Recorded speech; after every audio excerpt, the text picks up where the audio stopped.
Buenas noches, bien, sí, señor. Qué bueno, me alegra. Bueno, voy a compartir pantalla.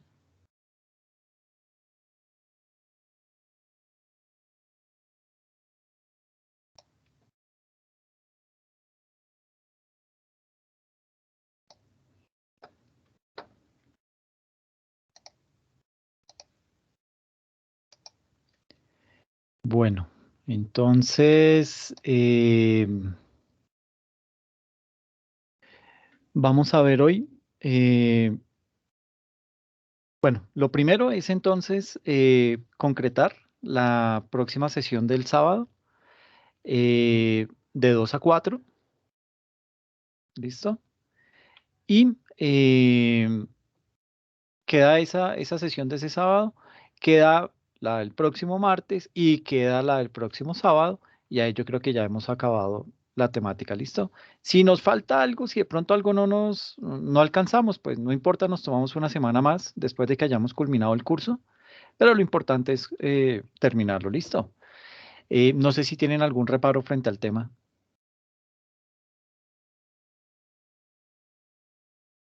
No, profe, de pronto la hora de la clase de 2 a 4 no es como complicado. No, de 4 a 6. Eso, de 4 a 6, sí. Sí, porque es que de 2 a 4 ya tengo otra programada, entonces no me puedo comprometer a esa hora, Es que pero... como acabas de decir que de 2 a 4, Ah, perdón. No, es de 4 a de 6. 4 a 6. Sí. Ok, profe. Entonces, estos 2 sábados que nos quedan sería de 4 a 6. ¿Listo? Sí, Si de pronto vemos que nos hace falta alguna otra sesión o algún tema por culminar, pues como para no meternos el sábado y como vamos a tener una semana libre, pues digamos que vamos a tener esa otra semana, pues ahí jugamos con los días entre semana y nos conectamos. O si no, pues lo dejamos para el sábado, como mejor nos quede. ¿Listo? listo, profe, muchas gracias. Bueno, ustedes. Entonces, la temática, digamos que lo que vamos a hacer a partir de hoy, porque si sigo haciéndolo como lo venía haciendo, no acabamos nunca. El tema de explicarles cómo se liquida la parte de las inversiones, la caja, las cuentas por cobrar, ahí nos va a amanecer y no lo vamos a terminar. Y eso, digamos que hace parte de lo que es el cierre contable y el cierre fiscal. Entonces vamos a partir del hecho que ya contamos con el tema de ese cierre fiscal, ¿ok? Eso es un cierre que hay que hacer, es una conciliación que hay que elaborar, básicamente para poder determinar cuánto es lo que, digamos, cuáles son las cifras que vamos a heredar para el formulario. Entonces, básicamente, el propósito de esta presentación es ver desde la normatividad vigente lo que está hoy, porque esto va a cambiar, ¿sí? Hoy ya están discutiendo en el Senado la reforma tributaria, le agregaron 6 artículos, modificaron 3, y digamos que ese tema va a seguir teniendo mucha tela por cortar. Entonces, digamos que lo que está hoy es lo que estamos evaluando. Esto posiblemente cambie y tenga unos cambios sustanciales. Entonces, pues digamos que hasta que esa eh, reforma no la socialicen definitivamente como quedó, pues digamos que ahí vamos a estar en el limbo tratando de adivinar qué es lo que se puede venir para el próximo año. Pero a hoy lo que está es básicamente más o menos como el 95% de la reforma inicial, la 1943 del 2018, se recicló y se heredó para esta 2010, para la reforma 2010 del 2019, que está vigente para el 2020, y esa es la que estamos aplicando. ¿Listo? Entonces, por eso yo hago énfasis en que desde la normatividad vigente, todo lo que más se pueda en relación con la declaración de renta de personas jurídicas para el año grabable 2020, esto teniendo en cuenta la gran cantidad de decretos y normas que emite el gobierno colombiano. Digamos que el promedio está en 11 nuevas normas que saca diariamente. Esto es increíble, es una cosa de no creer la cantidad de normatividad que está saliendo. Y en época de pandemia, pues era peor. Usted estaba leyendo la norma que le había acabado de llegar. eh, digamos que el día anterior había recibido 2 y llegó y se puso a leer una, ¿tan? No estaba terminando de leer esa cuando ya, pum, otras 2, otras 3 que le llegaban ahí al correo de notificaciones y uno decía, pero ¿por qué tanta cosa? Pues ese es el pan nuestro de cada día. Vuelvo y les digo, seleccionamos una carrera en la cual nos toca estar leyendo a diario y estarnos actualizando constantemente. Y a eso agréguele esta cosita del gobierno colombiano en donde tiene por mala costumbre, porque yo digo que eso es una mala costumbre, sacar 11 nuevas normas diarias. Es increíble, o sea, eso es no tener nada que hacer, ¿sí? Y esto nos vive cambiando las reglas del juego, ¿ok? Entonces, ese tipo de situaciones hay que contemplarla. Y el propósito es revisar las novedades y las cifras puntuales que hay que conciliar y tener en cuenta para este tipo de declaración, la de personas jurídicas, año grabable 2020.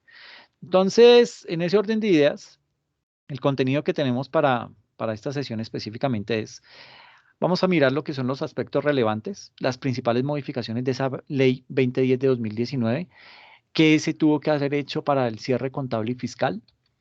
Desde otra temática, ver lo que es el patrimonio, cuál es la naturaleza, el costo fiscal y el valor patrimonial. Y en tercer aspecto, todo lo que tiene que ver con los ingresos, costos y deducciones, es decir, cómo es la determinación del impuesto de renta por pagar, lo del devengo contable y fiscal. Y desde esa temática, pues vamos a empezar a desarrollar todo el tema que tiene que ver con la parte de la declaración de renta. ¿Listo? Entonces, digamos que aquí en los aspectos relevantes, pues nos toca tocar necesariamente lo que son las principales modificaciones de esa ley 2019 y era en donde yo les decía que pues básicamente lo que hizo el gobierno cuando declararon inexequible la ley 1943 del 2018 fue tomar todo eso que había hecho, heredarlo, ajustó unas cositas y la volvió a presentar. Entonces, básicamente se habla que recicló entre el 95 y el 97% de lo que había sido la ley 1943 y la volvió a presentar en el 2019. Y entonces ahí básicamente son esas principales modificaciones y ese cierre contable y fiscal.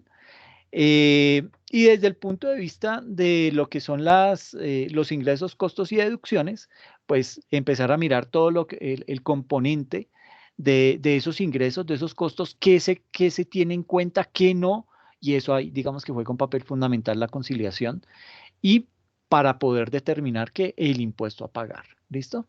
Y hay que hablar algo muy importante y es el devengo contable y el devengo fiscal. ¿Eso en qué consiste? Porque hay que hablar desde el punto de vista de lo contable y de lo fiscal para el devengo.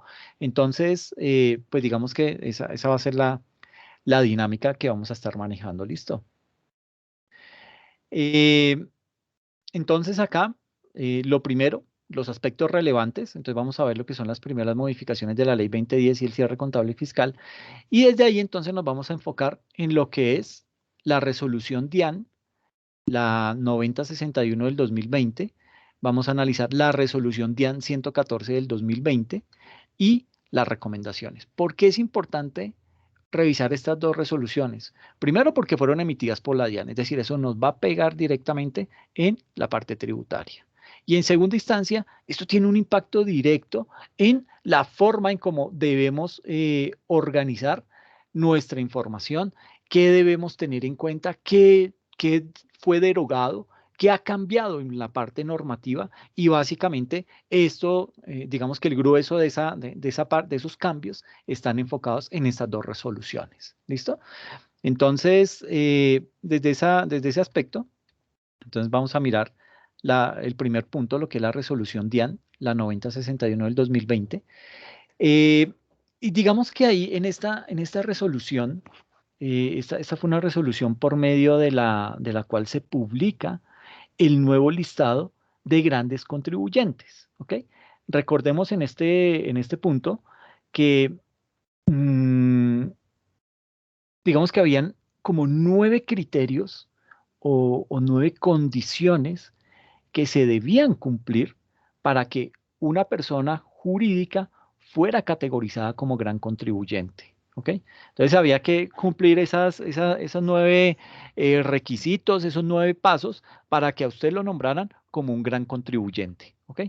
Hoy en día La DIAN, ¿qué ha hecho? La DIAN ha reducido esos aspectos y digamos que ya no se trabaja sobre 9 criterios, sino lo bajó a 4 criterios.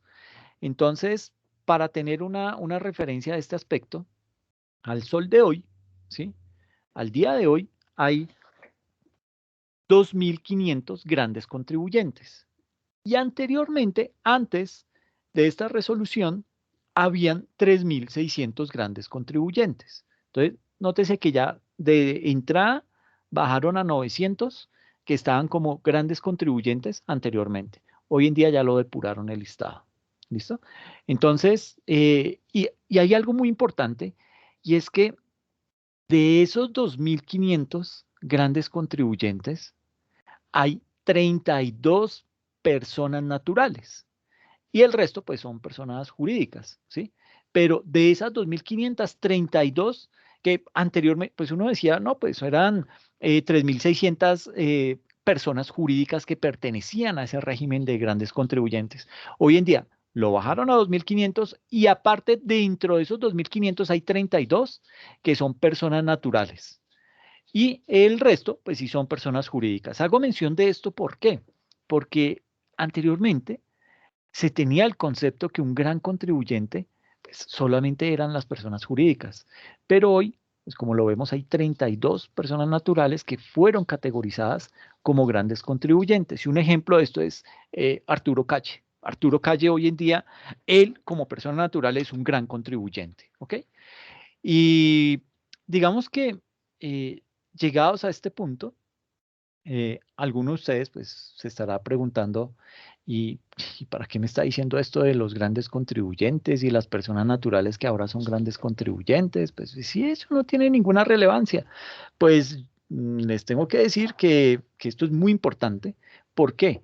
Porque inmediatamente se conoce esta resolución, la 9061 del 2020, que emite la DIAN, nos toca ir a revisar ese listadito debido a que eso tiene unos efectos como, en primera instancia, poder determinar eh, si su empresa está dentro de ese listado. Lo primero que hay que hacer es actualizar el RUT. ¿Por qué hay que actualizar el RUT? Porque hay que cambiar, o sea, como usted ya lo sacaron, usted digamos que ahora hace parte de esos 2.500 grandes contribuyentes, entonces ahora su responsabilidad dentro del RUT cambió. Entonces ahí ahora tiene que marcar dentro del RUT responsabilidad 13, ¿sí? Donde le dice que es un gran contribuyente. Eso es lo primero que hay que hacer. Y todo eso gracias a esta resolución.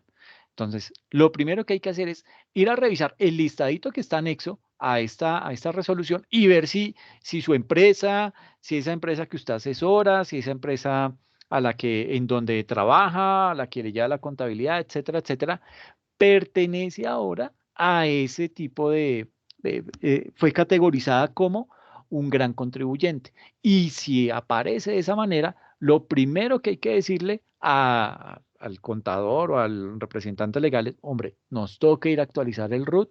¿Por qué? Porque ahora ya nuestra responsabilidad dentro de ese régimen único tributario cambió. Y ahora vamos a hacer la número 13. ¿Ok? Entonces, nótese que eso es importante. Dime. Ok. Entonces, nótese que eso es bien importante. ¿Por qué? Porque le van a cambiar muchos aspectos. O sea, por el simple hecho de usted haber llegado a esa categoría de gran contribuyente, pues viene una serie de cambios. ¿Listo? Entonces, el primero es actualizar el RUT. Luego, en el momento en que, digamos que el gobierno clasifica a una persona natural o jurídica como gran contribuyente, digamos que inmediatamente el segundo efecto o el segundo eh, impacto que tiene al haber ya o al estar haciendo parte ustedes el listado de los grandes contribuyentes es que ahora usted o su empresa que quedó dentro de ese listado de gran contribuyente, inmediatamente se convierte en un agente retenedor en la fuente de IVA del 15%. Entonces recordemos que el artículo 437-2 del Estatuto Tributario, allí es en donde están todos los agentes de retención en la fuente. Entonces, ¿qué nos toca hacer? Digamos que allá inicia con las entidades oficiales, ¿sí? Ese es un agente, un gran contribuyente. Eh, También viene, bueno, esos agentes de retención de IVA. Entonces vienen en primera instancia esos agentes, esos, se me fue la paloma, las entidades oficiales vienen siendo, o sea, aparecen dentro de ese listado. Vienen también entonces, después de las entidades oficiales, vienen los grandes contribuyentes, vienen las empresas o las entidades emisoras de tarjeta de crédito y débito, las personas que anteriormente se les denominaba de régimen común o conocido como el régimen de responsables, y finalmente los que no son responsables, ¿ok? Entonces, en tercer lugar, ¿por qué es importante el tema de ir a revisar ese listadito? Digamos que como en el caso que aparezca su empresa en el listado de gran contribuyente, pues desde ya tiene que ser agente retenedor de IVA. Por ende, pues la facturación le va a cambiar, ¿sí? Entonces, en la factura lo debe manifestarlo, debe estar en alguna parte enunciado el tema que usted ahora es un gran contribuyente, ¿sí? Y eso puede pasar si usted factura electrónicamente o si lo hace de la manera tradicional por medio de una contingencia o algo por el estilo. Pero eso hay que evidenciarlo dentro de ese documento. Entonces, hay que indicar que es agente retenedor de IVA y en este punto usted me puede indicar que, pues, bueno, cómo hace si es que usted ya tiene una gran cantidad de facturas preimpresas, ¿sí? Para contingencias, para la razón que usted tiene ahí una gran cantidad de facturas hechas y, y pues digamos que eso ya decía que usted pertenecía a otro régimen, que usted no era gran contribuyente. Entonces, ¿ahora qué? ¿Voto eso y tengo que salir a correr a imprimir? No, tranquilo, cójala suave. Lo que hay que hacer es esas facturas que usted tiene preimpresas, ¿sí? Para la contingencia o para la razón que las tenga, eh, usted lo que puede hacer es mandar a hacer un sello de caucho, ¿sí? En donde se indique que usted o su empresa ahora son grandes contribuyentes y lo que hace es pone a alguien ahí chinomatic a que ponga a sellar todas y cada una de esas facturas para que la persona cuando reciba la factura se dé cuenta que en efecto le está adquiriendo o le está comprando a un gran contribuyente y de esta manera pues no le vayan a hacer ese tipo de retenciones. Y pues digamos que todo lo que eso enmarca la figura del gran contribuyente, ¿ok? Y otro efecto que tiene esta resolución 9061 del 2020 es básicamente los vencimientos de la declaración, ¿sí? Como ahora aparece como gran contribuyente, pues le van a cambiar los vencimientos para la declaración de renta del año grabable 2020 que ya se hizo para el 2021. Pero básicamente eso es lo primero que había que entrar a revisar. Gracias a que la DIAN pues se tomó muy juiciosamente el tema de entrar a revisar quiénes eran esos grandes contribuyentes, qué había pasado, será que se siguen manteniendo, se siguen conservando los mismos, será que han habido escándalos, será que hay empresas que por ahí están como untaditas de algún tipo y dejarlos que ellos nos hagan se hagan la retención del IVA y eso, pues es como poner a Drácula a cuidar el banco de sangre. Entonces, más bien lo que hizo el gobierno fue depurar un poco ese listado y tratar en esa depuración, pues sacó casi que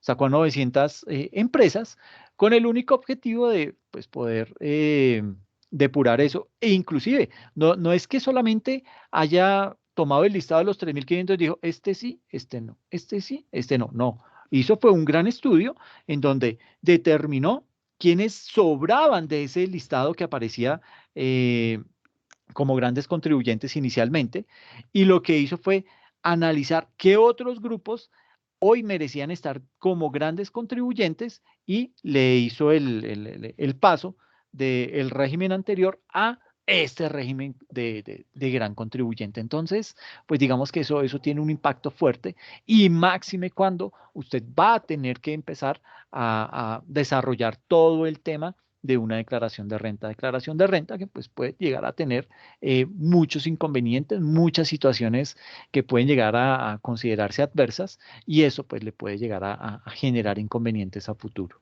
Entonces, lo primero es tener en cuenta esa resolución DIAN 9061. Otro aspecto que es bien importante es la otra resolución que les decía, la resolución DIAN 114 del 2020. Esta resolución, digamos que, ¿en qué consiste esa resolución? Sucede que el gobierno nuevamente, esto parece que fuera un ejercicio, pero mire que este tipo de cambios, al igual que el de gran contribuyente, esto tiene un efecto que es bien importante, un efecto que puede llegar a funcionar muy bien. Y es que con esta resolución que hizo la DIAN, digamos que tomó como base la nueva reexpedición de códigos SIU que hizo el DANE. ¿Sí? Entonces, digamos que esto es muy importante en que digamos que hay que empezar a revisar ese listado, ¿sí? Eh, ¿Por qué? Porque digamos que puede ser que en esa reexpedición de esos nuevos códigos que hizo el DANE, pues posiblemente le hayan cambiado a usted el código de su actividad. Entonces lo que hizo el DANE fue reasignar nuevos códigos, ¿sí? Y, y digamos que eso tiene una implicación. Si le cambia el código SIU, pues obviamente usted lo va a tener que reportar en varias partes. El primero de ellos es en el root, ¿sí? Ahí usted va a tener que, entonces cuando entre a cambiar el root, pues ya que se fijó que de pronto era gran contribuyente, pues vaya y mire de paso esa listica que aparece adjunta a la resolución DIAN 114 del 2020, en donde debe mirar si de pronto su actividad empresarial cambió, ¿ok? Pudo haber sido que esa actividad principal ahora ya no sea la actividad principal que usted está desarrollando. ¿Y cómo se determina si es la actividad principal o no? Pues la que tiene mayor cantidad de ingresos. Entonces puede ser que con todo este tema de la pandemia y con todo este tipo de cosas que han ocurrido, muchas de esas cuestiones cambiaron, ¿sí? Entonces puede ser que si usted se dedicaba a la confección de jeans, y como estuvo cerrada, entonces le tocó ponerse a hacer tapabocas, de pronto eso le generó más ingresos y de pronto lo lleva a que cambie la actividad. Estoy diciendo un disparate, no es que las cosas vayan a llegar así de ese punto, pero es simplemente como para ilustrarlo, ¿ok? Entonces hay que ir a buscar ese listadito para poder determinar si en efecto mi código SIU, el código que yo tenía anteriormente, fue modificado. Y aparte, tengo que revisar si sigue el mismo orden. Si el código SIU que reporté como actividad principal sigue siendo la principal, y el secundario, ¿será que sigue siendo el secundario o lo tengo que pasar de último y el último lo tengo que pasar como el segundo? Es decir, tengo que analizar correctamente cuál es el impacto que tiene esa reexpedición de esos códigos SIU que hizo el DANE. ¿Ok? Entonces, lo primero es revisar ese listadito. Y si se dio cuenta que algo le cambió, que algún código de esos SIU le cambió, pues obviamente va a tener que cambiar directamente o realizar ese cambio directamente en el root. ¿Ok? Eh, y aparte, digamos que esas actividades no solamente las tiene que actualizar en el RUT, ¿sí? Sino que esas actividades económicas usted también las debe diligenciar en los formularios 110, ¿sí? Que que se utiliza para la declaración de renta de las personas jurídicas, el 210 para la declaración de renta de personas naturales y el formulario 260, que es el que se utiliza para el régimen simple. Entonces hay que determinar en realidad, primero, mirar si cambió. Segundo, usted mire concienzudamente si esos códigos que usted tiene relacionados en el root, en realidad son los que sigue desarrollando para el tema de la presentación de la declaración. Y si no, pues modifíquelo de una vez Y obviamente, pues vaya y actualice el root, ¿no? Porque si no, de todas formas, pues el hecho de no actualizar el root tiene una serie de sanciones. Tiene creo como 5 o 6 sanciones. Entonces, habrá que mirarlo con mucho detenimiento. Entonces, uno busca los códigos, determina si algo cambió. Si algo cambió, entonces va y modifica el root y además téngalos presente porque al momento de hacer las respectivas declaraciones, pues usted va a tener que referenciar ese código que fue asignado directamente por la DIAN. Entonces, eso tiene unas implicaciones eh, bien, digamos que su alcance es fuerte, ¿listo? Y digamos que o sea, ¿por qué viven cambiando esos códigos? Que es la pregunta que uno se hace y dice, bueno, pero ¿cuál es esa bobada? Porque, o es que eh, son tan malos trabajadores que no saben hacer bien su trabajo y se quedan ahí, digamos que dando vueltas en círculos y lo que hicieron hoy, el próximo año, entonces lo cambian y luego vuelven y lo cambian y eso tiene repercusiones para uno como contribuyente, pero también tiene repercusiones para ellos, ¿ok? Y eso es lo importante. Entonces, digamos que este cambio tiene unos efectos muy importantes. Digamos que en primera instancia le va a facilitar a la DIAN realizar unos estudios de rentabilidad económica por sectores. Por esta razón es que en el RUT aparecen opciones para registrar hasta 4 actividades diferentes. Digamos que con base en el mayor número de ingresos que usted va recibiendo por actividad, pues las va categorizando. Entonces, con la que más recibió ingresos, esa es la primera, será su actividad principal. Con la que recibió en segunda categoría más ingresos, esa será la segunda y así sucesivamente.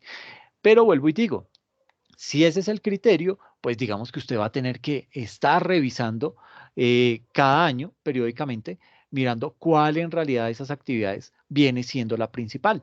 ¿Por qué? Porque puede ser que las cosas cambien, ¿sí? Y eso puede llegar a hacer que, pues, digamos que en este tipo de situaciones, el tema de ese código de actividad, pues le vaya a repercutir en que usted no solamente tenga que actualizar el root, sino que hay que tener en cuenta ese código para hacer el reporte de la declaración. Y entonces, digamos que ahí cuando uno toma o usa como criterio el mayor número de ingresos, pues ahí va categorizando la primera actividad, va categorizando la segunda, la tercera y la cuarta. Entonces, digamos que cabe la posibilidad que la actividad que tenía como segunda ahora sea la tercera, que la última puede que sea ahora la primera, etcétera, etcétera. Entonces tenga que de pronto usted que reorganizar sus actividades económicas al interior de la organización y eso pasar directamente a actualizarlo tanto en el RUT como en los formularios por donde va a realizar los diferentes procesos de declaración. Ahora bien, digamos que aquí hay que analizar por qué es importante surtir este proceso. Entonces, lo primero es que tengo que actualizar el RUT. ¿Y para qué sirve el RUT? O sea, ¿para qué le sirve el RUT al gobierno específicamente? Pues ese RUT le sirve al gobierno para 3 cosas fundamentales. ¿Cuáles son esas 3 cosas fundamentales? La primera es para identificar al contribuyente, ¿sí? Por esa razón es que ahí en el RUT le asignan a una persona el NIT, ¿ok? Entonces, es bien importante tener presente eso. Hay que estar actualizando constantemente el RUT porque las cosas están cambiando con mucha frecuencia y usted puede ser que no se haya dado cuenta, pero cuando empiece a reportar las declaraciones y todo esto, allá ellos sí se van a dar cuenta y a usted le va a llegar una sancioncita por no haber actualizado el RUT. Entonces, lo primero es, el RUT le sirve al gobierno ¿para qué? Para identificar al contribuyente. ¿Listo? En segunda instancia, ¿para qué más le sirve el RUT al gobierno? Pues para ubicar al contribuyente. Entonces ahí dentro del RUT uno tiene que colocar su dirección, su celular, su correo personal, etcétera, etcétera. Y de esa forma, el gobierno lo que hace es bueno, el gobierno no, la DIAN, cuando le va a emitir de pronto una sanción o le va a emitir un aviso, un comunicado, etcétera, etcétera, pues él hereda la información que usted tiene reportada en ese root, y a ese es al que le va a enviar la comunicación, ¿ok?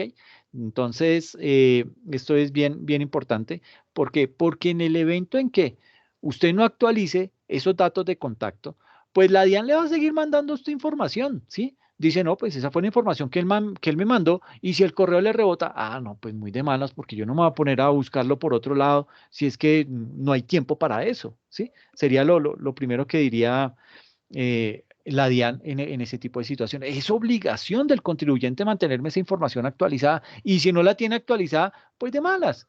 ¿Cómo hago? ¿Sí? Es un poco lo que ocurre, digamos que al interior de las universidades, ahora que se viene todo un proceso de elecciones, en donde por lo general nos cogen a los docentes y nos cogen a los estudiantes y nos ponen a ser jurados de votación.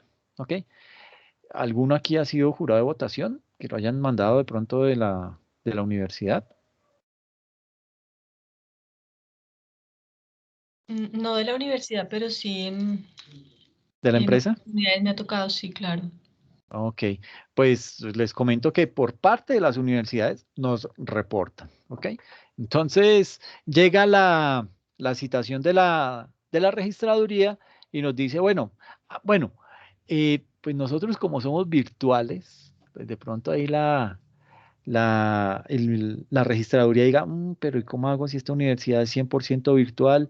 Pues posiblemente le digan que reporte los estudiantes de, qué sé yo, de Bogotá a la registraduría de Bogotá, los estudiantes que tienen residencia, ¿ok? Eso es importante resaltarlo. ¿Por qué? Porque si puede ser que yo esté trabajando acá en Bogotá, pero mi residencia es en Mosquera, pues yo, digamos que ellos, lo que dice la norma es que yo debería prestar mi servicio como jurado de votación en un lugar cercano a mi casa.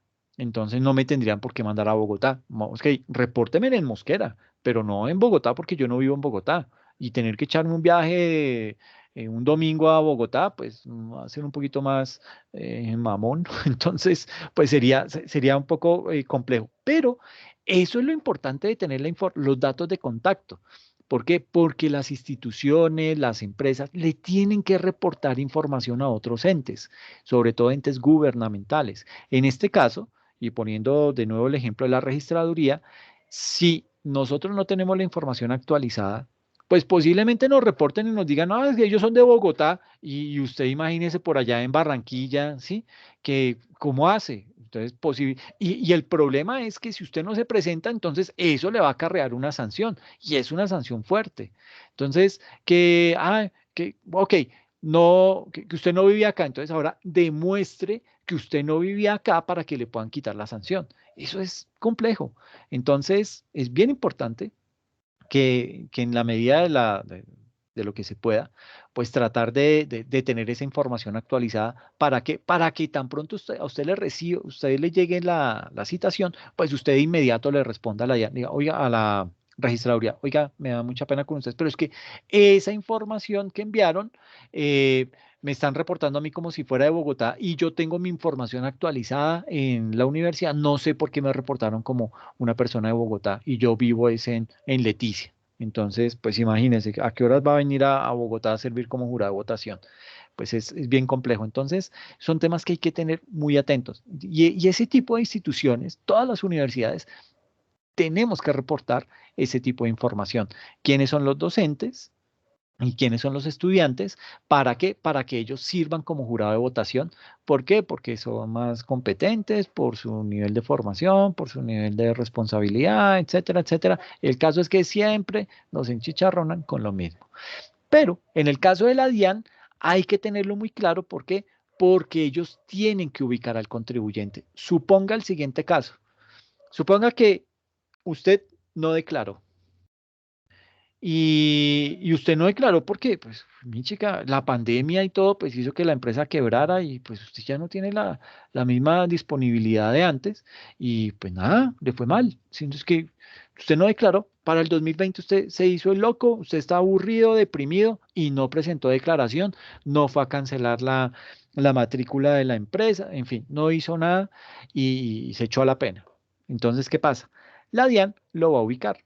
Pero en medio de toda esa desgracia, usted tuvo que trastearse porque ya anteriormente vivía cerca de Unicentro y ahora dijo, no, pues pucha, ¿cómo voy a seguir viviendo acá pagando todo eso en servicios? Y no, vendí la casa y me fui para un barrio más popular y ahora vivo allá. Y nunca actualizó la información. Entonces, ¿qué va a hacer la DIAN? Pues le va a seguir reportando la información. Primero utiliza el correo electrónico. Correo electrónico que usted tenía, de pronto, ese correo yo no lo seguí utilizando porque es que ahí me escriben las personas a las que le debo y no sé qué, y si se manda, entonces lo cancelé. Bueno, ok, pero entonces dígame cuál es el que está usando, le dirá la DIAN, dígame cuál es el otro correo para yo poderme comunicar con usted porque lo necesito. ¿Ok? Entonces, pues de pronto usted, vuelvo y digo, en esa amargura dirá, no, que lo va a reportar a esta gente, nada. Entonces, se olvidó de todo eso. Y la DIAN necesita urgentemente decirle, mi querido amigo, usted es omiso en la declaración de renta del año gravable del 2020, usted a la fecha no la ha presentado y necesitamos que se acerque o que le dé respuesta a este emplazamiento, porque así arranca el procedimiento tributario, arranca con un emplazamiento. Si le mandan ese emplazamiento, usted ya está, ya digamos que está inmerso en el procedimiento tributario y ya de ahí es bien difícil salir. Entonces le empiezan a mandar ese tipo de emplazamiento, pero el primer mecanismo que utilizó la DIAN fue vía correo electrónico, ¿sí? El correo rebotó y usted tenía un mes para responderle a la DIAN frente a ese emplazamiento. Entonces, ¿qué hace? Pues nada, porque usted nunca se enteró. Usted está eh, melancólico en la casa y no se ha dado cuenta que la DIAN lo anda buscando para decirle, oiga, tiene tremendo problema, acérquese, llámeme, dígame algo, yo lo necesito porque si no el procedimiento sigue andando y llega a última instancia. Entonces la primera es, lo emplazan y usted ni cuenta se dio. Y cuando lo emplaza la DIAN, le da un plazo de un mes para que usted responda. Entonces, como usted no respondió en ese mes, ¿qué entendió la DIAN? Se hizo el loco. O, está muy bravo. Ok, entonces, ¡pum!, le manda la sanción. Le dice, miércoles, ¿cómo así? Sí, señor. Entonces, mire, yo lo que hice fue, y usted dirá, bueno, pero ¿y de dónde me va a sancionar si yo no le he presentado la declaración? Tranquilo, la DIAN para unas cosas se hace la que no tiene la información, para otras se la levanta con toda facilidad. Entonces ella saca información de las facturas que usted emite, de las consignaciones que le han hecho, de los certificados de ingresos y retención, todo, con toda esa información le arma la sanción y le dice, mi querido amigo, como usted no me respondió el emplazamiento, entonces, digamos que usted todavía podía, estando omiso, o sea, no habiendo declarado no habiendo hecho la declaración de renta, si no lo han emplazado, usted puede hacer la liquidación de la declaración y le calcula la sanción por extemporaneidad, que como no lo han emplazado, es del 5% mesofracción. Entonces usted dice, bueno, listo, entonces alcanzo, se me olvidó, pucha, tengo un mes de atraso. Ok, liquida y sobre ese impuesto a pagar, usted calcula ese 5% y lo cancela. Y se evitó el problema. Puede que después le llegue el emplazamiento, pero como usted ya pagó, usted ya, no, nada, olvídese, mire, yo ya pagué. Yo sí, y pagué con la sanción y todo, así que me hace el favor, me solicito el autoarchivo de ese acto administrativo. Bueno, ok, ya dicen, uy, este ya está diciendo autoarchivo, este sabe de procedimiento tributario, no, eso mejor no nos metamos con él, guardemos eso ya, porque el contribuyente ya pagó y pagó con sanción, entonces está muy bien. Pero como usted no lo hizo en ese plazo, entonces la DIAN que entiende, dice, no, este man se hizo el loco y no quiere pagar. Entonces le vamos a grabar la sanción. Entonces, cuando le mandan el emplazamiento, le dicen a usted, mi querido amigo, usted no presentó la declaración, por favor, liquide la sanción por extemporaneidad y agréguele el 10% de la sanción. Entonces, anteriormente era el 5%. Pero aquí como ya hay un emplazamiento, entonces ya le duplica la sanción. Del 5 pasa al 10% del impuesto que tiene que pagar. Entonces ya las cosas como que se van complicando cada vez más. Y a eso súmele el que usted ahora no hizo, no respondió ese emplazamiento. Entonces, ¿qué le va a pasar? Pues sencillo, ahí simplemente la DIAN lo que va a decir, bueno, no apareció, entonces yo simplemente le voy a mandar la sanción.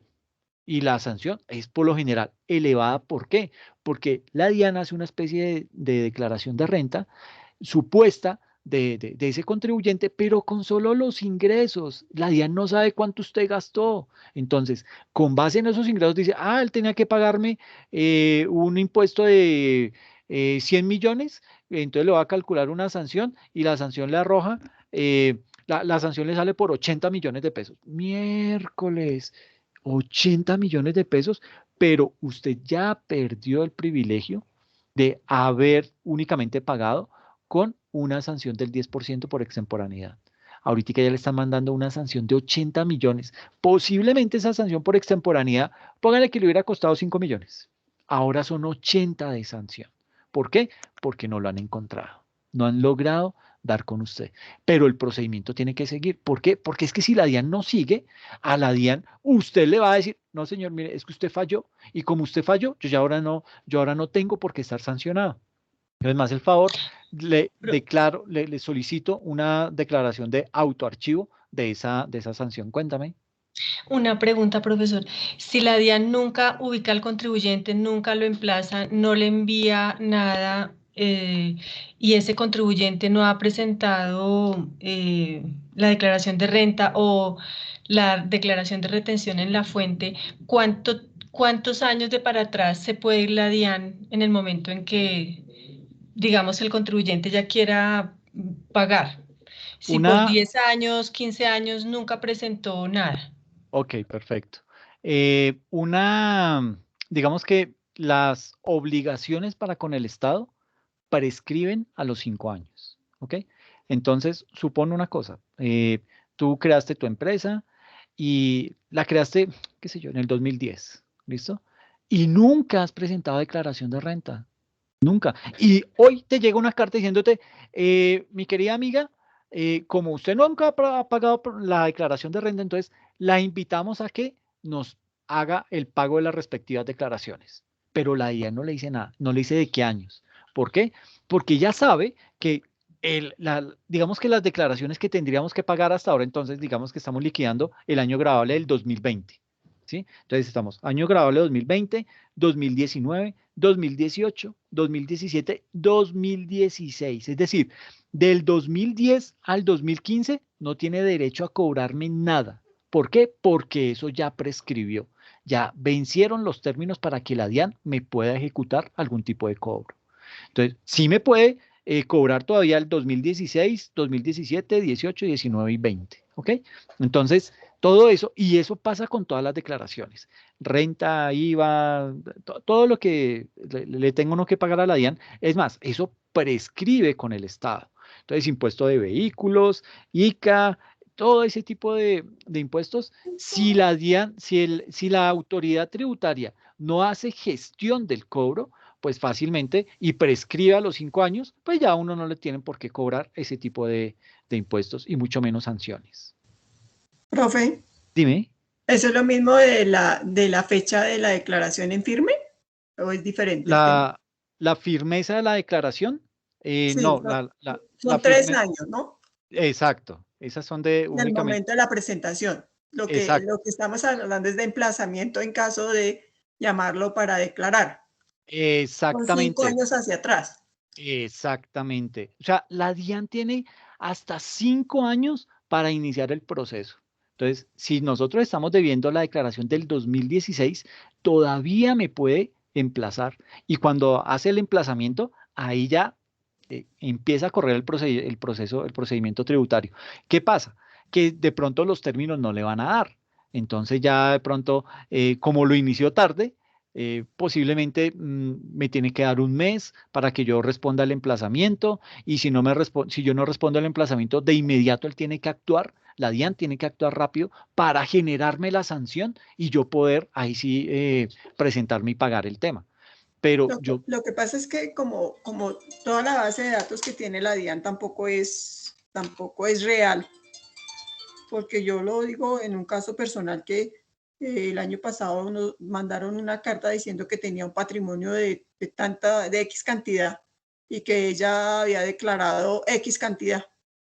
Y entonces se presentaron los descargos, se hicieron todas las cosas y al final la DIAN dijo, no, es que hay equivocación en la base de datos de la DIAN, lamentamos mucho esto y mandó la resolución y mandó el emplazamiento porque pues se peleó, porque es que la DIAN, por decir algo, ella tenía 1.250 millones y la DIAN decía que tenía 3.210. Sí. Pero en realidad no era, porque eran bienes compartidos, cuentas compartidas, bueno, tenía muchas cosas como grupo familiar. Entonces tampoco es que la DIAN tenga toda la base de datos real y justa. Si lo miramos ahorita con las declaraciones sugeridas, profe, eso es un Sí. lío. Sí, por eso enfatizaba en el punto en que, sí, ellos digamos que pueden obtener información de ingresos, ¿sí? Digamos que esa información que de pronto vía exógena le pueden reportar a la DIAN y de ahí saca una información y con base en eso hace un cálculo y determina una posible sanción. Dicen, ok, la sanción que le impongo es de tantos millones y por lo general la eleva como para que uno diga, hijo de pucha, se me fue hondo, me tengo que reportar y tengo que aparecer antes de que el tema digamos que se vaya a complicar muchísimo más. Entonces, en ese orden de ideas, pues, y ya para cerrar el caso, como para no dejarlo ahí en el tintero, me emplazaron, no respondí al emplazamiento, me sancionaron y no pagué. Yo, pucha, y entonces, ¿por qué? Porque yo nunca me he enterado, ¿sí? Porque nunca he actualizado mi root o últimamente no lo actualicé. Entonces, esa información que yo tenía ahí, eh, yo no tengo acceso ya a eso. Entonces la DIAN sí me surtió todo el proceso, me mandó la información, el correo le rebotó, él lo guarda, y dice, ok, ya le reporté. Más sin embargo, pues de pronto, si estaban así como de buenas pulgas, dije, ok, lo voy a buscar en el celular. Pum, le mando un mensaje de texto. Está cortado, miércoles. Le manda una carta física a a la dirección de residencia, ¿no? Que aquí no vive, miércoles. O sea, surtió todo el proceso. ¿Qué hace en última la DIAN? Dice, ah, bueno, no apareció. Ok, yo voy a publicar un listado de personas que tienen problema o tienen algún requerimiento con la DIAN y no los hemos podido contactar y los publica en la página de la DIAN. Y es como si hiciera eso anteriormente, ¿qué era lo que hacían? Publicaban eso en el diario de mayor circulación para que las personas se dieran por enteradas de que, ah, sí, mira, a usted le avisamos y usted no apareció, ni tampoco lee el periódico. ¿Cómo Entonces, medita, profe? sí, exactamente, tal cual, el mismo, tiene la misma dinámica. Entonces, pues solo que ahora pues ya no lo hacen porque pues como todo ha cambiado y se ha vuelto digital, pues digamos que ya no lo utilizan, entonces lo que hacen es que en la página web de la misma DIAN, ahí lo publican y pues se supone que uno tiene que entrar a mirar, ay, venga, ¿será que estoy reportado ahí? Uy, pucha, ahí aparezco, entonces tiene que empezar a moverse con ese tema.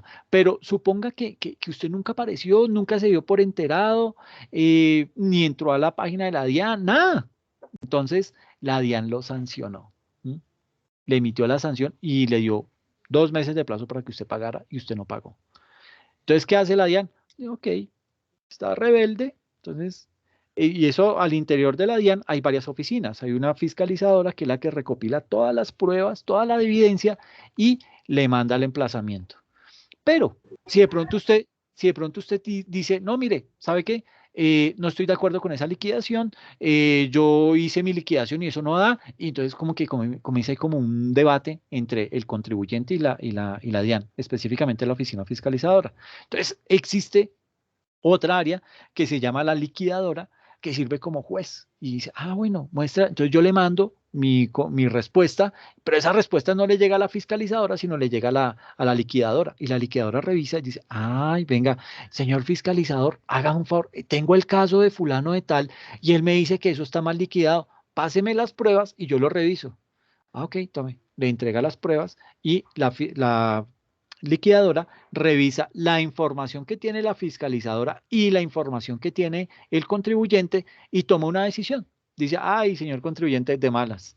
De malas porque la información que me pasó la fiscalizadora es la correcta y eso está bien. Ay, juepucha. Entonces, digamos que ya la liquidadora que hace, le manda la liquidación de su sanción, le manda la liquidación si de pronto no presentó la digamos que usted no apareció nunca y la DIAN lo sancionó. Entonces, el último paso o el último protocolo que sigue la DIAN es elaborarle una liquidación de aforo. ¿Y la liquidación de aforo qué es?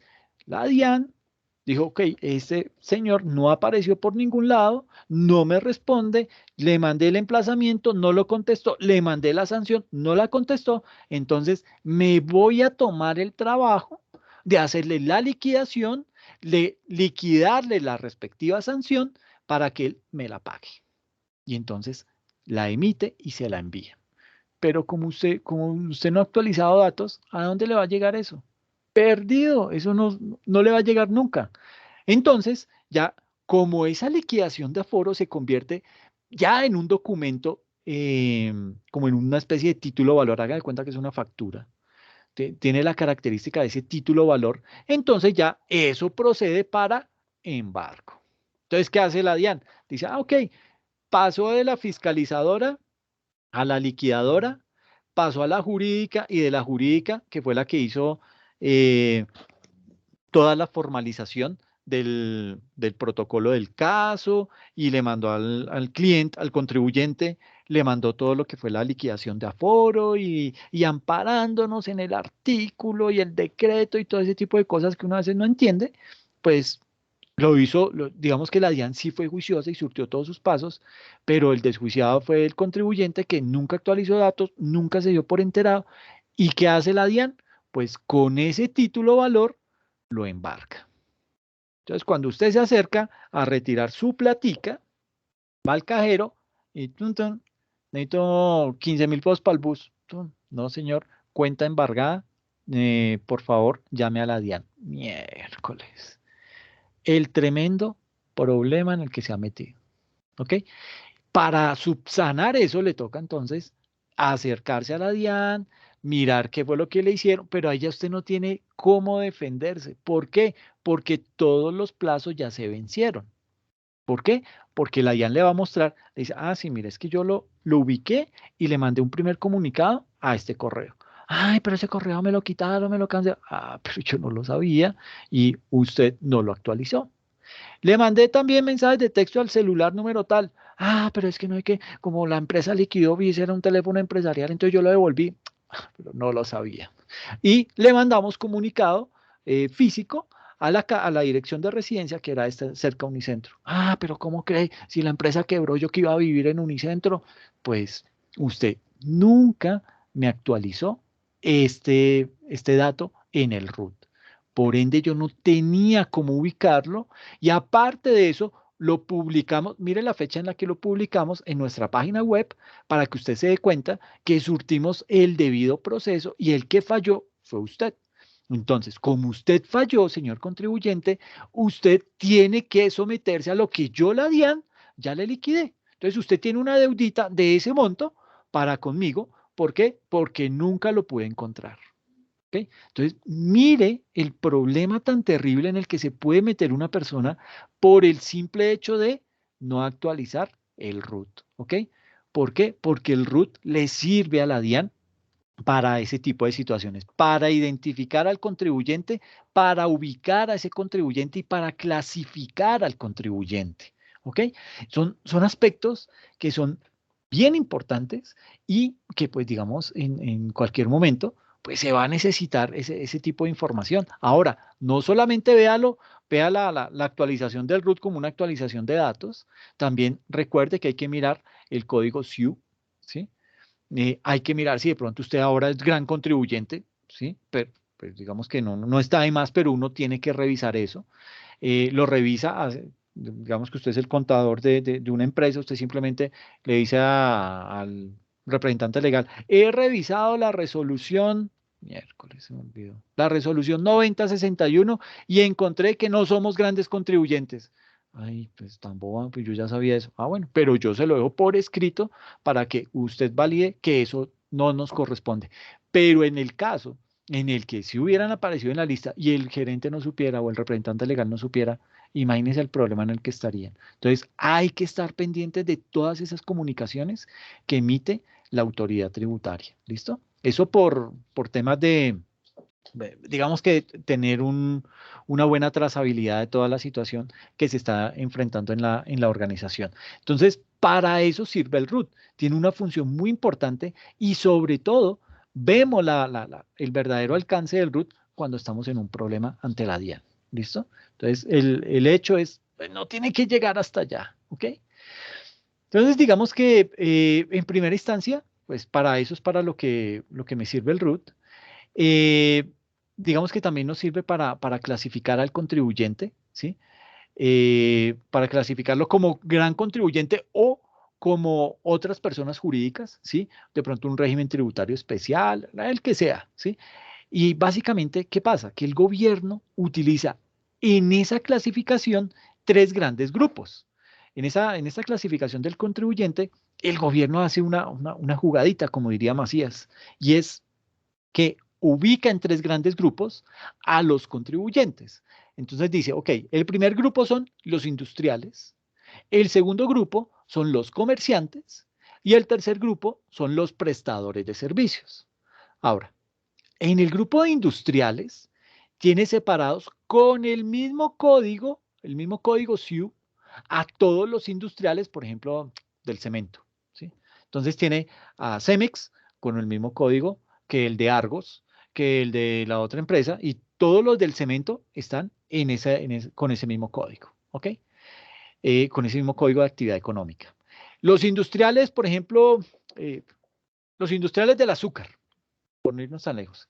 Entonces, los industriales del azúcar, ahí tienen entonces a Ingenio La Caña, Ingenio Manuelita, etc. Todos ellos tienen el mismo código de actividad económica, ¿sí? Entonces usted se pregunta, bueno, ¿y eso para qué? O sea, ¿para qué me sirve? O sea, tan bobo el gobierno poniéndole el mismo código a todos. Pues, ¿qué gracia? ¿Cómo los va a diferenciar? Pues eso tiene una razón de ser. Sucede que básicamente la DIAN, al tener integrados con el mismo código de actividad económica a los que son industriales, a los que son comerciantes, a los que son prestadores de servicios, la DIAN, ¿qué hace? Comienza a establecer una serie de tendencias, y ahí eso es estadística, una serie de tendencias en lo que tiene que ver con los niveles de tributación. Entonces, sucede que la DIAN tiene las declaraciones de renta de todos los que pertenecen al mismo código. Entonces, él la tiene muy organizadita, obviamente, pues no en papel, porque todo esto se hace automáticamente. Entonces, él tiene todas las declaraciones de lo que pagó Cemex, de lo que pagó Con Concreto, de lo que pagó todas estas empresas que manejan el cemento. Entonces comienza a mirar y a decir, ok, venga a ver, quiero analizar el sector de los industriales, miércoles, pero específicamente el de los cementos. Ay, fue mi chica. Entonces, ¡pum!, salen ahí todas las empresas que están agrupadas con el mismo código. ¿Listo? Y ahí ya le queda fácil hacer trazabilidad a la DIAN. Entonces comienza a mirar, ok, cuáles son los activos de las empresas dedicadas al cemento. Entonces, pues no todas las empresas tienen lo mismo, unas tienen más, otras tienen menos, y comienza como a determinar, mire, el rango de activos de una empresa de cementos está entre tanto y tanto. Y es muy raro que se salgan de ahí. Y como lo tiene controlado, entonces sabe en qué momento alguna le creció los activos o le disminuyeron los activos y puede de pronto eso llegar a generarle algún tipo de alerta al interior de la DIAN. Entonces, lo tiene de esa manera clasificado. Pero no solamente son los activos, tiene también toda la parte de los pasivos, su patrimonio y algo muy importante, sus costos y sus gastos, ¿ok? También tiene todo lo que es su nivel de rentabilidad, cuánto pagan con sus niveles de ingresos en impuestos, ¿sí? Cuáles son los descuentos tributarios, cuáles son los beneficios tributarios a los que se acogen unas empresas y otras no, y eso le muestra o le sirve a la DIAN para hacer varios análisis. Entonces, ¿por qué este tipo de empresas no se acoge al beneficio que se está acogiendo Cemex? ¿Por qué pasa eso? No, es que el objeto social que ellos están desarrollando lo tienen de otra categoría o el modelo de negocio que ellos están implementando es otro. Ok, listo. Entonces, con esa agrupación que están haciendo por esos tres grandes grupos, industriales, comerciantes y prestadores de servicio, Entonces la DIAN lo que hace es que saca esas métricas en donde le permite, digamos que, establecer condiciones para hacer mediciones. Entonces, ¿cómo son los activos? ¿Cómo son los pasivos de una empresa de esta categoría? ¿Sí? Y trata de mirar quiénes sí están bien, quiénes están mal. ¿Sí? De pronto, pues con base en eso, puede sacar algunos programas de ayuda o de apoyo al empresario. Lo veo muy difícil, pero lo que realmente le interesa a la DIAN es poder determinar, por ejemplo, la tendencia en temas de costos, ¿sí? Digamos que el costo, puede que la DIAN saque una métrica de la siguiente manera, que diga, el costo en determinado sector, por ejemplo, en el de los cementos, oscila entre el 60 y el 75% en las empresas de cementos. Entonces, de esta manera, si el próximo año se le aparece otra empresa del sector del cemento diciéndole que tiene unos costos que ascienden al 90%, eso inmediatamente genera una alerta. Entonces la DIAN no es boba y dice, 90%, pero ¿por qué si mire que el promedio de los costos de las empresas de este mismo sector están entre el 60 y el 75%? ¿Usted de cuándo acá me manda el 90%?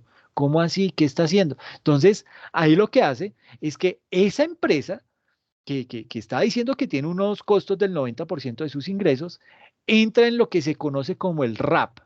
¿Qué es el RAP? No es el rap de, chu, chu, chu, de empezar a cantar y no. Es el RAP con V. Eso significa riesgo alto de visita. ¿Ok? Entonces se genera esa alerta diciendo, o sea, con base en esas métricas, ellos crean ese tipo de alertas de manera tal que eso automáticamente se dispara. Usted no tiene ni siquiera que ir a mirar, a ver, a quién se le subió, a quién se le bajó. No, ellos sacan unas alertas en donde dice, pilas que la empresa Mineros S.A. subió sus costos.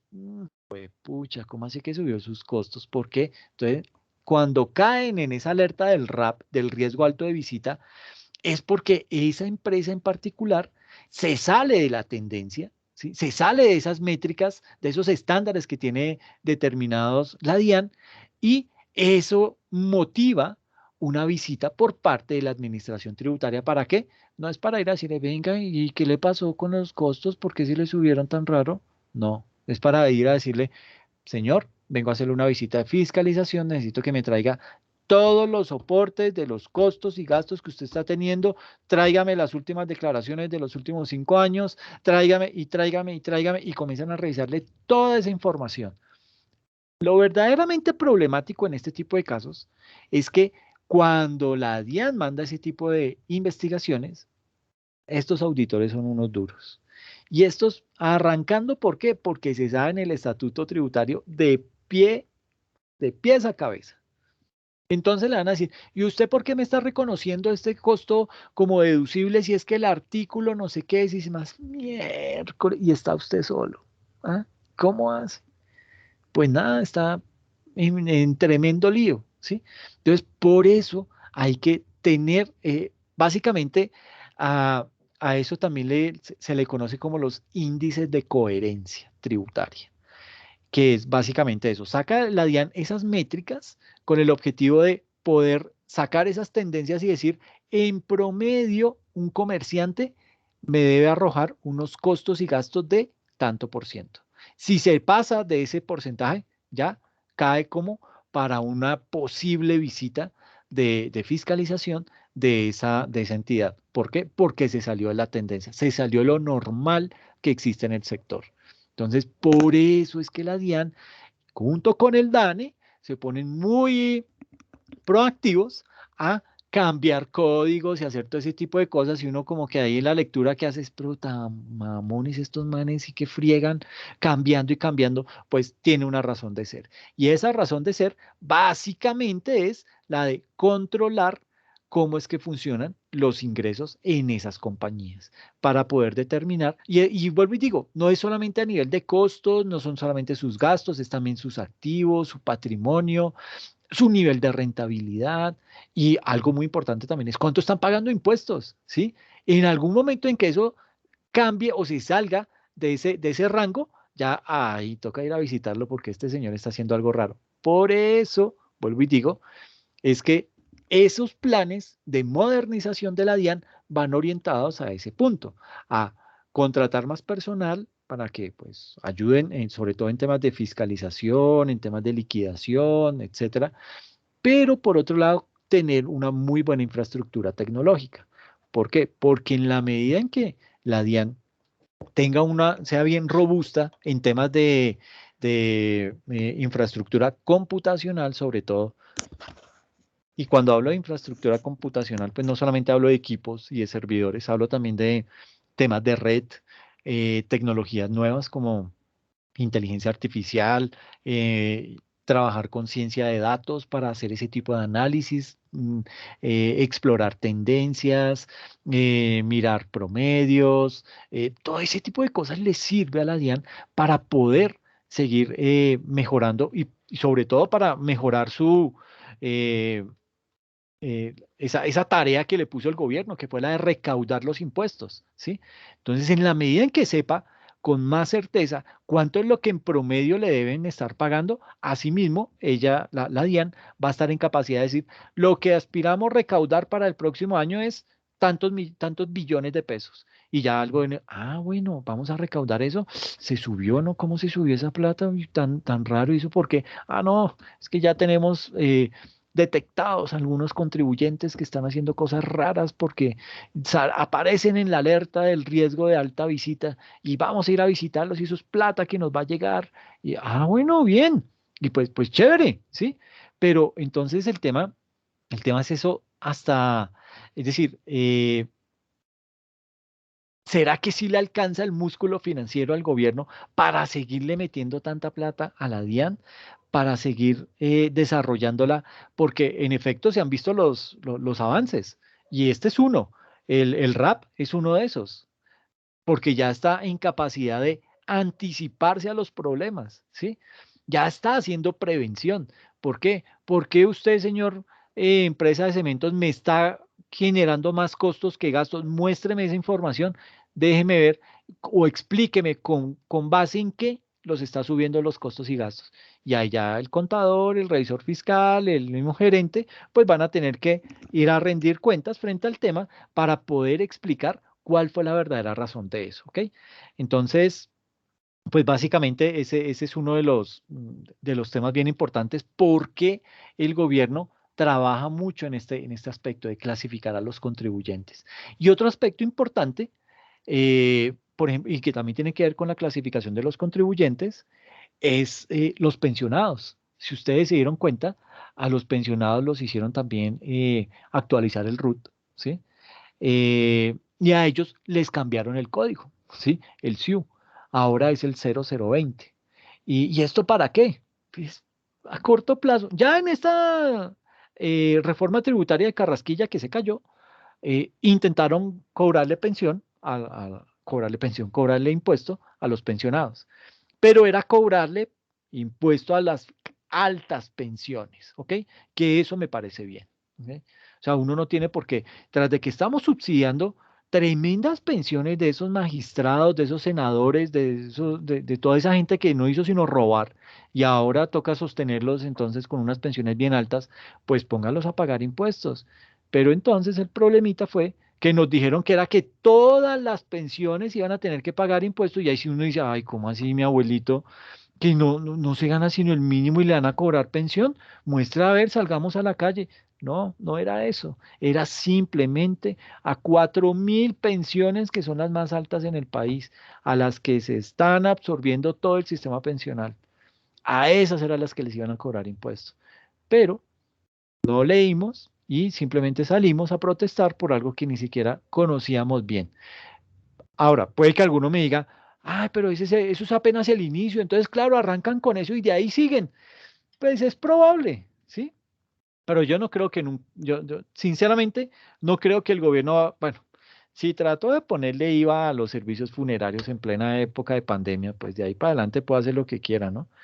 Pero yo confío en que no vaya nunca a grabar una pensión de un mínimo de un pensionado, o sea, sería absurdo. Es más, yo creo que eso raya ser mal vista Colombia por ponerse a cobrar ese tipo de impuestos. Pero sí estoy de acuerdo en que graben a las personas que tienen más altos ingresos frente a eso.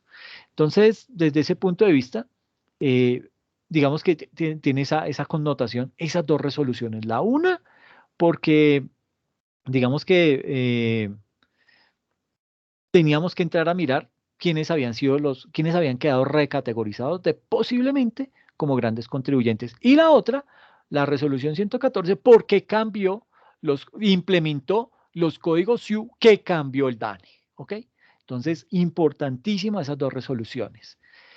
Y digamos que aquí como recomendación, pues se puede decir que pues básicamente la recomendación puntual para esto es buscar en el portal de la DIAN la cartilla instructiva en temas de grandes contribuyentes, la cartilla en temas de RUT y los nuevos códigos de las actividades económicas y todo lo que más pueda. Usted no escatime. Si usted ve que de pronto hay algo ahí que no lo va a utilizar, descárguelo. En algún momento usted puede estar aburrido echando globos y se venga, ahí está, yo bajé por ahí un documento. Eso a qué hacía referencia. De pronto ese profesor de tributaria que es tan mamón, de pronto me pregunta algo y yo ya sé, ¿sí? Baje esas cosas, descárguelas y ténganlas ahí en su equipo que para algo le va a servir. En el momento menos pensado, usted va a decir, ay, yo sí vi ese artículo allá publicado en la DIAN y no lo descargué, ¿por qué? Entonces, trate de bajar toda esa información. Eso le va a servir en algún momento. También, como recomendación, no deje para mañana lo que pueda hacer hoy. Actualice el RUT y evítese sanciones como las contempladas en el artículo 658-3 del Estatuto Tributario, en donde aparecen como 4 o 5 sanciones relacionadas con la actualización del RUT. ¿Ok? Entonces, hay que tener eso presente. Eso puede generarnos un problema, puede, qué sé yo, amargarnos en algún momento y pues va a haber que tener mucha precaución con eso. Y digamos que hay otro tema que es bien importante y son las principales modificaciones de la ley 2010. Esto eran como los, los aspectos más relevantes, ¿sí? Que hay que tener en cuenta al momento de hacer una declaración de renta de una persona jurídica. ¿Listo? Y ahora viene lo que son las principales modificaciones de la ley 2010 de 2019. ¿Sí? Hay que tener en cuenta que esa ley empezó a regir el 1 de enero del 2020 y es con la cual apenas va a entrar en funcionamiento con estas declaraciones de este año. ¿Okay? Las declaraciones del 2021, en donde estamos declarando el año grabable del 2020. ¿Listo? Pues básicamente, digamos que uno de los cambios que tuvo voy a colocarlo acá. Uno de los principales cambios que tuvo este tipo de nueva norma, esa reforma tributaria, fue todo lo que tuvo que ver con, esto aquí no escribe, no, con la determinación de la renta bruta en enajenación de activos. Y esto yo creo que, yo no entiendo por qué no el gobierno, voy a escribir aquí, mi chica se ve horrible, no sabe que me voy a salir de esto. Es que no alcancé a hacer esas diapositivas, pero voy a colocarlo acá. Entonces, en primer aspecto que hay que tener en cuenta es todo lo que tiene que ver con la determinación de la renta bruta en enajenación de activos. Y aquí yo creo que varios nos vamos a sentir identificados por alguna razón. Sea porque lo hemos hecho, sea porque conocemos a alguien que lo hizo, etcétera. Entonces, ¿qué pasa con esta determinación de la renta bruta en enajenación de activos? Y bueno, no es solamente en enajenación de activos, también abarca lo que son los bienes o la prestación de servicios. Y resulta que este tema se había convertido en una mala práctica, en una costumbre, ¿sí? Que básicamente pertenecía como a la idiosincrasia, ya se nos había metido, ya hacía parte de nosotros, ¿sí? ¿Y en qué consistía? Pues básicamente era, usted tenía un bien para vender, si usted tenía, por ejemplo, una edificación, bueno, un apartamento. Usted tiene un apartamento y ese apartamento vale 600 millones de pesos. Usted lo está vendiendo en 600 millones de pesos. ¿Listo? Pero a la persona que se lo va a vender, él le va a decir, ay, venga, ¿por qué no hacemos una cosa? Es que si ponemos en la escritura que eso vale 600 millones de pesos, pues nos va a salir más caro el impuesto, usted va a tener que pagar más ay, se me fue la paloma. Y esto que, hagan de cuenta que se ganó Registro una... y beneficencia, profe. Eso, muchas gracias. Entonces, desde ese punto de vista, pues digamos que existía esa mala práctica. Entonces, uno negociaba ahí por debajo de cuerda, decía, mire, si esto vale 600, hagamos hagamos una escritura en donde mostremos que el valor de la transacción es de 200 millones y yo por debajo le doy los otros 400, ¿sí? Pero ahí nos ahorramos una platica tanto usted como yo, ¿listo? Así como suena de olímpico, así se hace, ¿sí? Esa es la realidad. Entonces, ¿qué hizo el gobierno? Digamos que para limitar ese tipo de prácticas, el gobierno determinó la renta bruta en la enajenación de activos y además fijó también un valor comercial para las operaciones de bienes y de servicios. Entonces, aquí hay que tener en cuenta que ese término de enajenación no es solamente venta. Eso aplica para vender, para donar, ¿sí? Para regalar, para permutar, todos esos vender, enajenar, permutar, donar, todo eso cabe dentro de esta palabrita de enajenación. Entonces, eso fue el primer aspecto que hizo, que implementó esta ley 2010 de 2019. ¿Listo? Otro aspecto importante es todo lo que... Ay, perdón. Aquí. Entonces es todo lo que tiene que ver con las deducciones. Dejémoslo así como deducciones. Básicamente, ¿a qué hace referencia sobre las deducciones? Digamos que muchas organizaciones, muchas empresas le ayudan con la educación a sus empleados, ¿sí? Entonces, digamos que una deducción puede ser la contribución a la educación de los empleados, ¿sí? Una deducción puede ser la del primer empleo, ¿sí? Eh, Pueden haber deducciones en impuestos pagados, deducción por intereses, y para esto, el gobierno que hizo modificó el método de la subcapitalización que está contemplado en el artículo 118 del Estatuto Tributario. Lo voy a anotar acá. Artículo 118-1 del Estatuto Tributario. ¿Listo? Entonces,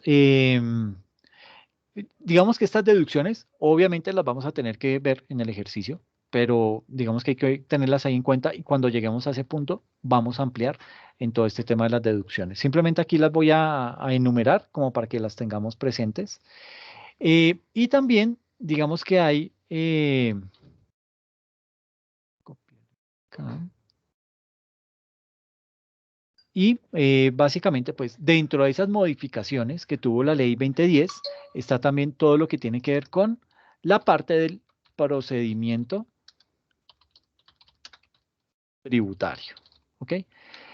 ¿Qué es lo del procedimiento tributario? El caso que les expuse ahorita del contribuyente que no lo encontraban, que lo emplazaron, que lo sancionaron, que le hicieron liquidación de aforo y por último lo embargaron. Eso es procedimiento tributario. Es ese camino por medio del cual nosotros como contribuyentes entramos a tener contacto directo con la DIAN. ¿Para qué? Para resolver algún conflicto, para resolver alguna diferencia que pueda llegar a existir en algún momento. Entonces, hay que tener eso presente. ¿Por qué? Porque básicamente ese procedimiento tributario nos muestra o nos señala el camino que debemos seguir. Este procedimiento tributario es básicamente, digamos que, no sé si ustedes han tenido la percepción, yo la he tenido, pero digamos que cuando uno siente que tiene una pelea con la DIAN, como que uno sabe que eso es pelea de tigre con burro amarrado, como que uno dice, yo llevo las de perder ahí, qué bobada, no, voy y pago. No, no siempre es eso. ¿Por qué? Porque existe algo en las entidades públicas que se conoce como el régimen administrativo o lo que se conoce también como el derecho administrativo. ¿Y qué es el derecho administrativo? Es básicamente esa rama del derecho, sobre todo el derecho público, que me indica o que está para hacer más justa la relación entre el ciudadano y las entidades gubernamentales. Bueno, entre el ciudadano y el Estado. ¿Ok? Entonces, eso es lo que hace el derecho. El derecho administrativo lo que hace es que regula esa relación entre el ciudadano y el Estado. ¿Por qué? No sé si ustedes han visto películas de esas antiguas donde existe el rey y el rey es una porquería de tipo. La que más ira me dio fue la de ¿cómo se llama? Corazón Valiente. El tipo que es un ciudadano de un pueblo X y un día que es con Mel Gibson y trata y va y se casa, busca a la novia y coquetea y tan, y hasta que se casaron, ¿listo? Y entonces había una norma que había decretado el rey de esa época y era que toda mujer que se iba a casar primero tenía que pasar la noche con el rey y eso era un decreto, ¿sí? Y entonces, claro, este man cuando dijo, venga, cuando los amigos le dijeron, bueno, ¿y la novia qué? Si tiene que ir primero donde el rey, le digo, ¿qué le pasa? Nada. Entonces, claro, este tipo se casó a escondidas y todo eso, y se dieron cuenta. Entonces, no, que yo me voy a llevar a su esposa porque por derecho me corresponde primero pasar la noche con ella y no sé qué. El caso fue que a la pelada la mataron y el man se ha sabido emberracar. Entonces, eso era lo que pasaba en esa época. Se tenía por precepto que el rey no se equivocaba, que el rey tenía potestad para hacer y deshacer cuantas veces quisiera, pero él nunca se equivocaba y a él no le pasaba nada. Entonces el pueblo siempre vivía oprimido. Por eso nace el derecho administrativo. ¿Para qué? Para regular esa relación y darle garantías al ciudadano cuando tenga un conflicto con el Estado. Y eso mismo pasa con la DIAN. Nosotros como contribuyentes, es decir, como ciudadanos, podemos tener una situación que hay que dirimir con el Estado, en este caso representado por la DIAN, y para eso crearon el procedimiento tributario. Y ese procedimiento tributario me muestra los pasos que se deben seguir. ¿Para qué? Para que no vayan a violar el debido proceso. Entonces, frente a ese procedimiento tributario, también hubo cambios, ¿sí? Digamos que hubo cambios en aspectos como la renta presuntiva, hubo cambios en temas como la tarifa, ¿sí? Digamos que para el 2020 es del 32%, pero esto va a cambiar. Ahí también, digamos que el procedimiento tributario nos da luces sobre temas que tienen que ver con descuentos tributarios. Ahí también hubo modificaciones. El artículo 259-2 del Estatuto Tributario contiene los únicos descuentos tributarios que serían aplicables para el 2020. También hubo cambios en la declaración de activos en el exterior y esto pues es complejo. Y es complejo, ¿por qué? Porque ese es uno de los principales aspectos de evasión de impuestos. ¿Por qué? Porque dice la norma que todo ciudadano colombiano que tenga activos en el exterior, entiéndase por activos, cuentas de ahorros, títulos de inversión, acciones en empresas, bienes inmuebles, etcétera, etcétera, todo eso se contemplan como activos y si usted tiene algo de eso en el exterior, usted lo tiene que reportar, usted lo tendría que declarar, ¿ok? Pero como vemos, pues eso no pasa. Ese es uno de los caminos predilectos por parte de los corruptos, ¿para qué? Para evadir impuestos. Entonces, cada reforma tributaria trae bajo el brazo una norma o un artículo orientado a engrosar esa reforma tributaria que hace referencia prácticamente a la normalización de activos en el exterior. Y eso se volvió un saludo a la bandera. ¿Por qué? Porque ya nadie le hace caso a esa normalización. Todos dicen, ah, no, pero ¿qué me voy a poner a decir que es que tengo en España tantos apartamentos y que en Estados Unidos tengo tantos acciones en empresas? No, pues esa gente se queda callada y por lo general usan testaferros y todo ese tipo de cosas. ¿Para qué? Para ocultar ese tipo de situaciones. Y eso en realidad es bastante malo. Y eso lo hacen por lo general los más ricos del país. ¿Ok? Entonces, digamos que ese tipo de situaciones ayudan a dañar, a agravar más los temas de desigualdad de nuestro país. pero pues digamos que eso también lo contempla y está dentro o está inmerso en ese procedimiento tributario que les indico. También se habla mucho acerca de lo que es el beneficio de auditoría. Ese es otro muy importante beneficio. ¿Por qué? Porque el contribuyente puede solicitar la auditoría, por ejemplo, a una declaración que ya presentó. No nos vayamos tan lejos, miremos la del 2019.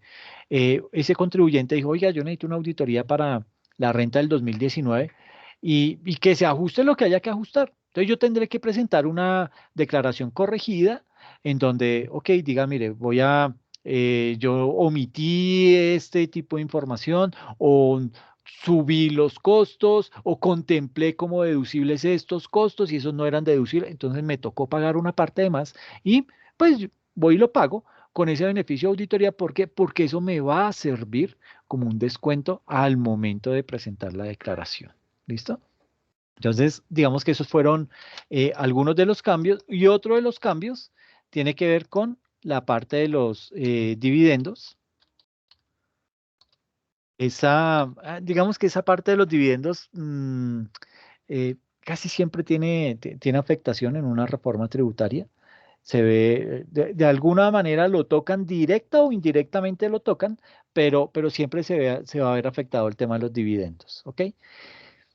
Y ahí, digamos que ya viene otro tema, que es el marco conceptual de la conciliación contable y fiscal. Es decir, aquí ya nos metemos a hacer un poquito, pero sobre todo desde el tema conceptual, cómo se hace o qué hay que tener en cuenta para hacer esa conciliación contable y esa conciliación fiscal, en donde uno dice, ok, si voy a hacer esa conciliación, pues diría que los datos me deberían dar muy similares y no pasa eso.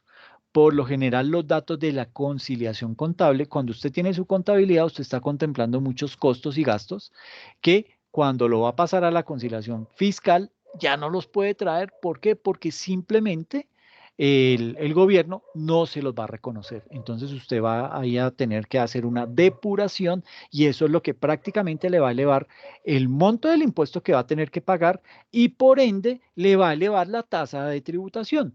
¿Por qué? Porque la tasa de tributación ahorita se dice que es del 32%, pero cuando usted liquida ese impuesto, posiblemente eso que está pagando, porque usted ¿qué hace? Usted divide lo que pagó por impuesto de renta, ¿contra qué? Lo divide contra lo que le dio la utilidad contable. Por lo general, la utilidad contable es menor a la utilidad fiscal. ¿Por qué? Porque en lo contable usted metió más costos, usted metió más gastos, que en la parte fiscal no se lo reconocieron. Entonces, en la parte fiscal, la utilidad se aumenta, por ende usted tiene que pagar mayor cantidad de impuestos. Entonces, cuando divide ese monto del impuesto entre la utilidad contable, le da una tasa efectiva tributaria que es más o menos del 40, del 42, del 44%. ¿Ok? Eso es lo que, y ya se los había dicho anteriormente, eso es lo que verdaderamente está dañando en estos momentos el tema de las MIPYMES. ¿Por qué? Porque ellas no hacen planeación tributaria, ellas desaprovechan los beneficios tributarios porque en su día a día no tienen tiempo para mirar esa parte, para hacer un alto en el camino y mirar con proyección al futuro, sino se enfrascan en su día a día y eso les impide conocer lo que hay de beneficios, no los aprovechan y por otro lado hay muchos beneficios que solamente están orientados a las grandes empresas. ¿Por qué? Porque son los amigos del gobierno y pues los beneficia. Y desde ese punto de vista, pues, digamos que ellos, mientras que una MIPYME tiene por lo general una tasa efectiva de tributación que está entre el 38% y el 45%, la tasa efectiva de tributación de una gran empresa está más o menos en el orden del 15 al 20%, es decir, por debajo de la tasa nominal. ¿Ok? Si decimos que el impuesto hay que pagarlo con base en el 32%, que es la tarifa de hoy, entonces, y yo voy y miro, y en realidad mi tasa efectiva tributaria es apenas del 15, del 17%, ¿yo qué estoy haciendo? Aplicando una planeación tributaria excelente. porque estoy pagando muchísimo menos de lo que debería pagar, ¿sí? Y entonces ahí es cuando usted dice, ay, uy, mi chica tiene un buen contador. Pues por lo general el contador no es el que hace eso, ¿sí? Por lo general la planeación tributaria la hace un pool de abogados que conocen en realidad cuál es el modelo de negocio y le hace una serie de recomendaciones a la empresa para que implemente esas recomendaciones y de esta manera pueda llegar a obtener unos mejores beneficios desde la parte tributaria. ¿Y qué son esos beneficios? Pagar menos impuestos, ¿ok? Entonces, tal y como hablábamos el sábado, les decía, les ponía el ejemplo, esto no solamente pasa en Colombia, esto pasa en muchos países del mundo y países desarrollados, países que nos miran de arriba abajo, pero en donde también hay temas de corrupción y en donde también, digamos que hay partidos políticos que los ayudan a beneficiarse más a los empresarios que a las personas del común. ¿Por qué? Porque ellos son los que ponen la plata para que estos políticos lleguen a los escaños públicos y puedan hacer de las suyas. El caso de Jeff Bezos, que les decía que Jeff Bezos aplica la mejor reforma tributaria. ¿Por qué? Porque solamente pagó el 0,9% de la tasa nominal de su impuesto en el 2020. Teniendo que pagar una tasa, en Estados Unidos la tarifa es del 21% y él no pagó ni siquiera el 1%, el hombre más rico del mundo. Ahora, multiplique ese 0,9 por la riqueza que tiene y le va a dar igual un mundo de plata, pero debió haber pagado más y no lo hizo, ¿sí? Entonces, nótese que esto no es solamente un problema colombiano, ¿sí? Y suena mal, usted dirá, pero bueno, ¿por qué se ríe? No, y me río porque es que muchas veces creemos que somos el peor país del mundo. Y sí, tenemos malos gobernantes, tenemos un grado de corrupción impresionante, por todo lado nos va como mal, ¿sí? Pero créanme que hay países que les va muchísimo peor y además que esos países que se consideran muy desarrollados, muy de avanzada, también tienen sus problemitas. O sea, que no pueden mirar de a mucho con desprecio a los de abajo porque es que ellos también cometen sus pecados. Entonces, digamos que desde ese punto de vista hay que tener mucha precaución frente a todo eso. ¿Listo? No sé si tienen algún tipo de pregunta al respecto.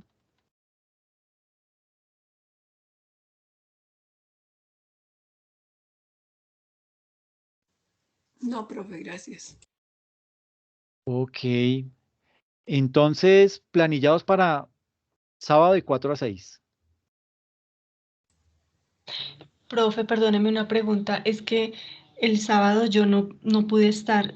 Si hubo clase a las de Sí, 4 a 6 y sí, quedó sí, sí. grabada para... Sí, no la he subido. Ya ahorita la subo, pero sí, me falta es subirla porque sí la grabamos y ya se las comparto. Entonces las voy Ay, a muchas publicar. gracias. No, Gracias. así. Profe, La voy. profe, Dime. ¿queda como clase o como tutoría No, grabada? queda dentro de las clases. Ok, ¿Ok? gracias, Voy profe. voy a meter todo eso dentro de las clases para que no tengan que irse a lo de la tutoría y eso. Todo más bien lo que es específico de nuestro tema y lo mismo las clases que nos quedan de aquí en adelante de los sábados. Las voy a meter dentro de las clases normales. ¿Ok? Gracias, profe. No, ustedes. Entonces, pues nada, nos vemos el sábado a las 4 y continuamos con este tema que está bien interesante, está chévere y yo sé que nos va a dejar mucha enseñanza. ¿Ok? Listo, profe, gracias. Bueno, ustedes Bueno, cuídense Perdón, mucho. profe, Dime. gracias, buena ¿cuándo noche. se publican las Eh, notas, profe? Bueno, profe, buenas noches. Ok, bueno, que estés bien. Se publican mañana antes de las 5 ya están publicadas. Gracias, profe. Bueno, a ti, Gracias, profe. gracias. Bueno, cuídense mucho. Gracias. Gracias.